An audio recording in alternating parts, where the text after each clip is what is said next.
મિત્રો, આંગણવાડીઓને લઈને બે મહત્વના સમાચાર સામે આવી રહ્યા છે. આંબાવાડીમાં બાળકો ગંદકીમાંથી પસાર થવા મજબૂર બન્યા છે. ઉભરાતી ગટરો વચ્ચે આંગણવાડી બાળકોના સ્વાસ્થ્ય સામે જોખમ પણ જોવા મળી રહ્યો છે. તેમજ નવીન આંગણવાડીમાં બાકી રહેલી કામગીરી પૂર્ણ કરવા સૂચના જાહેર કરી દેવામાં આવી છે. નસવાડી તાલુકાની 10 આંગણવાડીઓની ટીડીઓએ મુલાકાત લીધી હતી અને જે બાકી રહેલું કામ છે તે પૂર્ણ કરવા તેમને સૂચના પણ આપી દીધી હતી. તેમજ અંકલાવના આંબાવાડીમાં બાળકો ગંદકીમાંથી પસાર થવા મજબૂર બન્યા છે અને ઉભરાતી ગટરો વચ્ચે આંગણવાડી બાળકોના સ્વાસ્થ્ય સામે જોખમ. દુર્ગંધના કારણે બેસવામાં પણ મુશ્કેલી, બાળક બીમાર પડે તો જવાબદાર કોણ તે પણ મોટો પ્રશ્ન જોવા મળી રહ્યો છે.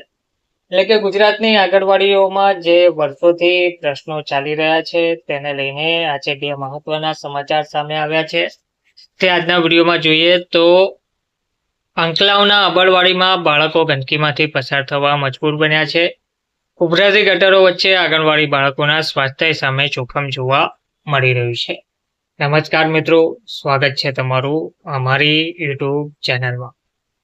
વિગતવાર માહિતી જોઈએ તો દુર્ગંધના કારણે બેસવામાં પણ મુશ્કેલી પડી રહી છે. બાળક બીમાર પડે તો જવાબદાર કોણ તે પણ મોટો પ્રશ્ન સર્જાયો છે. અંકલાવના આંબાવાડી વિસ્તારમાં આવેલી આંગણવાડી કેન્દ્રમાં હાલ ગંદકીના કારણે વિકટ પરિસ્થિતિ સર્જાઈ છે. આંગણવાડીની બંને બાજુએ ગટરના પાણી ઉભરાતા હોવાથી સમગ્ર વિસ્તારમાં ગંદકીનું વાતાવરણ ફેલાયું છે. આ સ્થિતિને કારણે અહીં આવતા આશરે 30 જેટલા નાના બાળકોના સ્વાસ્થ્ય સામે જોખમ ઊભું થયું છે.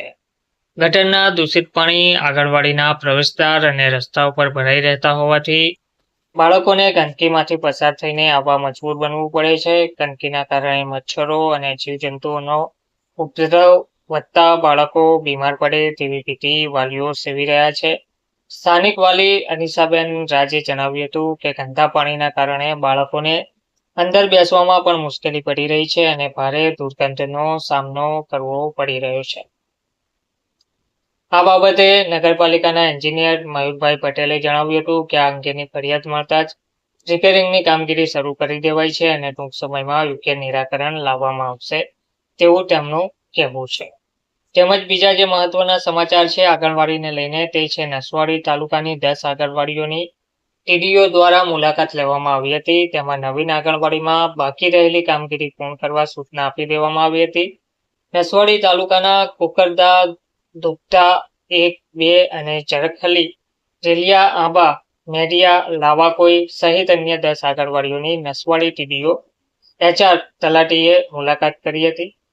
નવીન આંગણવાડીઓની નાની મોટી કામગીરી બાકી હોય તે ઝડપથી પૂર્ણ કરવા ટીડીઓએ સરપંચ, તલાટીઓ અને ટેકનિકલ સ્ટાફને સૂચના આપી છે.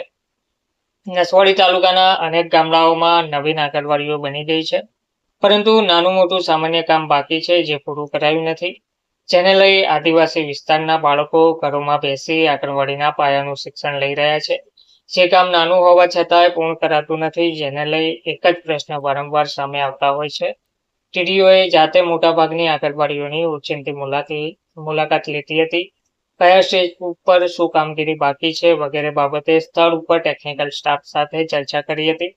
આંગણવાડીઓનું કામ ઝડપથી પૂર્ણ થાય તો બાળકો નવીન આંગણવાડીમાં બેસી પાયાનું શિક્ષણ સારી રીતે લઈ શકે તેવી માહિતી પણ તેમણે આપી હતી. તો તેમણે નવીન આંગણવાડીમાં જે પણ બાકી રહેલું કામ છે તે ઝડપથી પૂર્ણ કરવા સૂચના આપી દેવામાં આવી છે. તો બે મુખ્ય આપણે આંગણવાડીઓને લઈને સમાચાર જોયા.